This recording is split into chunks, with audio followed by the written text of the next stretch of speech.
Assalamualaikum warahmatullahi wabarakatuh. Selamat sore.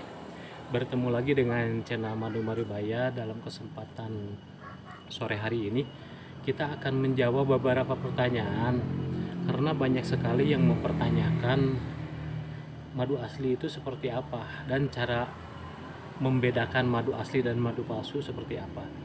Sebenarnya banyak sekali mempertanyakan seperti itu. Itu pertanyaan yang sangat mudah tetapi sangat sulit untuk dijawab. Kenapa demikian? Karena pertanyaan-pertanyaan tadi itu terdapat atau muncul dari uh, masyarakat yang pada dasarnya awam tentang madu. Kenapa demikian? Karena mempertanyakan keaslian madu tanpa mengetahui madu tersebut dari jenis lebah apa. Ya, berikut kami akan jelaskan beberapa jenis madu dari beberapa jenis lebah yang umum. Di antaranya ada lebah mellifera. Lebah tersebut awalnya dari Australia, dari Eropa, tapi dibudidayakan dan ditangkarkan di Indonesia. Yang kedua, lebah lokal dorsata atau madu tualang, atau ada juga yang bilang itu madu odeng. Itu yang kedua. Yang ketiga, madu serana. Nah, madu serana ini lebah serana atau dikenal juga sebagai nyiruan. Dan yang terakhir, lebah trigona atau tetragonula, atau ada yang bilang kelanceng, ada juga yang bilang tewel atau galo-galo. Jadi memiliki nama yang berbeda di setiap daerahnya. Ikuti terus, jangan skip supaya tidak gagal paham. Kami akan jelaskan masing-masing dari jenis madu yang tadi, karakter dari madu tersebut seperti apa, supaya bisa menilai dan bisa membedakan dengan sendiri. Tidak berlama-lama, kita lanjut. Yang pertama ini madu dari jenis lebah mellifera. Jadi lebah mellifera itu madunya tidak dipanen dengan sarang, tetapi diambil hanya madunya saja. Jadi sarang setelah penuh dengan madu, dikupas tutupnya, kemudian masuk alat yang namanya eksator, diputar, madunya keluar, sarangnya dimasukin lagi ke kotak, dan proses budidayanya untuk mellifera ini dipindah. Nah, contohnya kayak ini madu hitam, ini dari Acacia carpa. Jadi dipindah, maksudnya dipindah itu masuk perkebunan randu. Jadi lebahnya ngambil dari nektar randu, madu randu, perkebunan lengkeng, madu lengkeng, perkebunan rambutan, madu rambutan, karet, dan seterusnya. Itu lebah mellifera. Lebah mellifera yang asli tidak dengan sarang, jadi dipanennya dengan ekstrator tadi, tetapi madunya memiliki karakter madu dari jenis bunga tersebut yang tadi digembalakan atau diangon ke lokasi. Nah, yang dimaksud, jadi madunya berupa-rupa macam, istilahnya berupa-rupa macam bunga. Dan karakter madu mellifera ini, kadar air dari madu mellifera sebelum diolah, umpamanya sebelum divakum dan kadar airnya direndahkan, itu kadar air alaminya itu berkisar antara 23 sampai 25. Itu lebah mellifera. Jadi walaupun kadar air 23 sampai 25, tetapi memang seperti itu tingkat keasliannya. Hanya biasanya untuk memperoleh kadar air yang stabil supaya tidak ada proses terjadinya reaksi yang mengakibatkan munculnya busa dan gas, biasanya divakum dan direndahkan kadar airnya. Jenis madu yang kedua yaitu madu dorsata, atau ada yang bilang itu madu odeng atau lebah tualang. Nah, atau kalau di Jawa disebutnya tawon gung.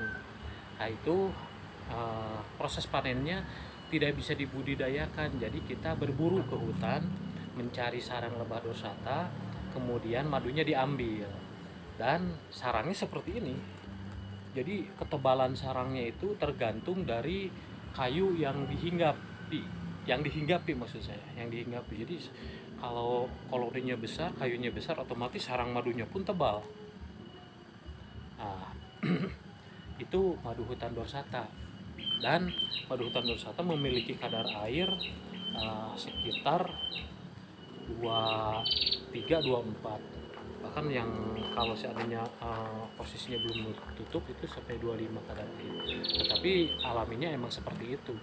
Nah, itu merupakan salah satu identitas. Dan apabila kita membeli madu dari lebah dorsata, walaupun pada dasarnya sudah dibotolkan dan diperas, harusnya ada yang masih berbentuk sarang. Madu yang ketiga yaitu lebah serana, atau dikenal kalau di daerah kami itu dikenal dengan nyiruan. Nah, mungkin di daerah yang lain belum tahu kita namanya apakah sama atau tidak, karena setiap daerah memiliki nama yang berbeda. Tidak berbeda dengan lebah dorsata, lebah serana pun sebenarnya bisa dipanen sarang ya seperti ini. Hanya karena bisa ditangkarkan dan disimpan di kotak, baik secara manual kita berburu diambil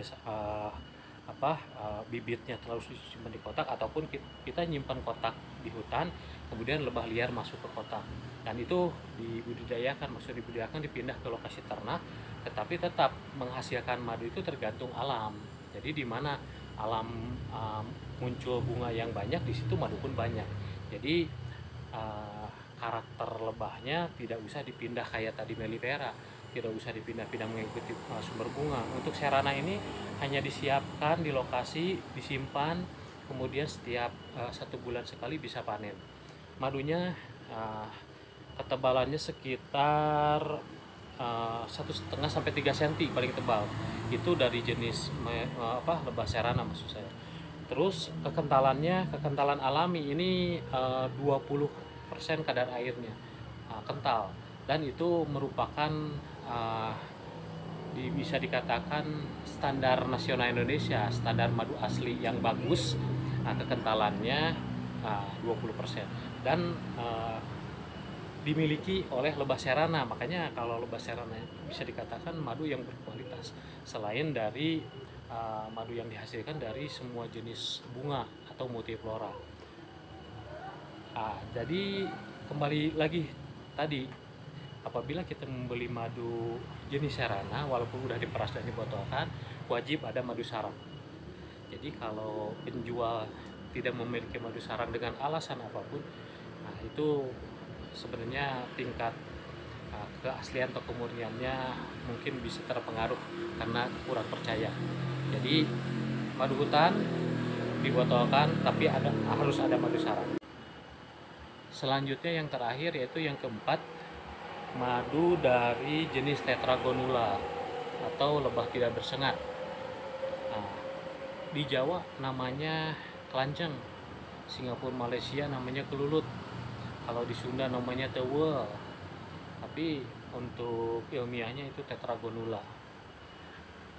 Sifat dan karakter dari madu trigona ini atau tetragonula ini atau tewel ini, kadar airnya tinggi. Ini antara 25 sampai 27, lebih encer. Dan uniknya dari madu tewel ini rasanya berbeda dari madu-madu sebelumnya. Jadi apapun bunga yang ada yang diambil sama lebah trigona atau tewel ini, maka madu yang dihasilkan encer dan asam. Itu keunikan dan kelebihan dari lebah trigona. Asamnya itu tidak menimbulkan perih di lambung karena asamnya bukan berarti basi, tetapi lebah trigona mampu menurunkan gula, jadi monosakarida. Jadi gula yang biasa normal di lebah-lebah yang lain, untuk trigona ini diturunkan lagi, jadi lebih monosakarida maksud saya. Airnya madunya encer seperti air hujan. Terus warna sarangnya sebenarnya tidak mengenakan kalau dilihat. Justru sarangnya itu sangat bisa dikatakan tidak menarik. Tetapi sarang trigona ini justru dari seluruh sarang trigona itu memiliki khasiat dan kegunaan yang sangat ampuh, karena zat anti kankernya paling tinggi.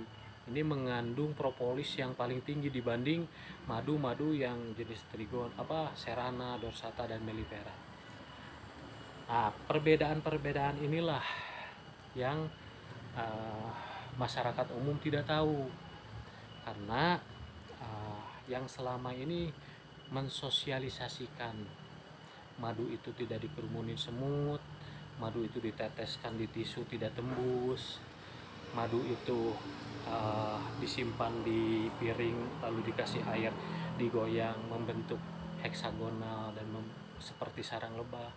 Itulah trik-trik yang biasa digunakan penjual madu yang ada di pasaran.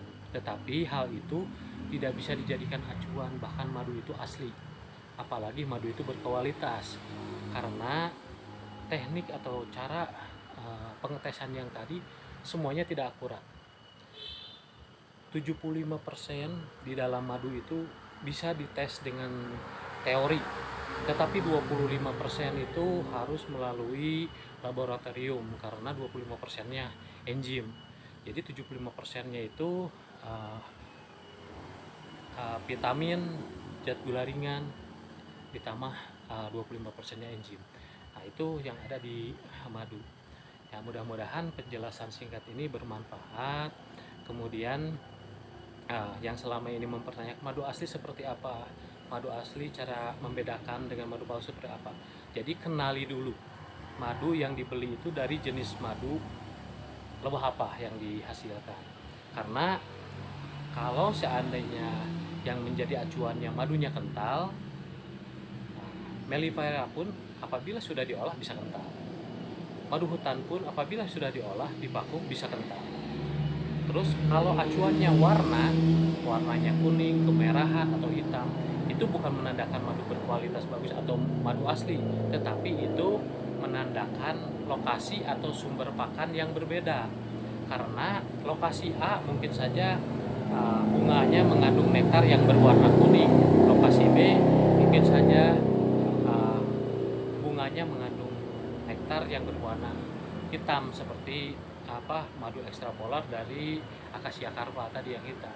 Dan lokasi C karena pinggiran dengan hutan, mungkin nektarnya itu berwarna kemerahan dari bunga puspa, saninten dan lainnya. Mungkin seperti itu. Jadi kami hanya bisa menjelaskan beberapa madu dan karakternya. Mungkin konsumenlah yang bisa mencatat dan menggarisbawahi sebenarnya madu yang dia beli jenis madu dari lebah apa. Mungkin itu yang bisa kami sampaikan, semoga bermanfaat. Mohon maaf atas segala kekurangan, kami hanya belajar. Dan apabila video ini bermanfaat, silahkan di like, share, and subscribe. Selalu ikuti channel Madu Maribaya. Assalamualaikum warahmatullahi wabarakatuh.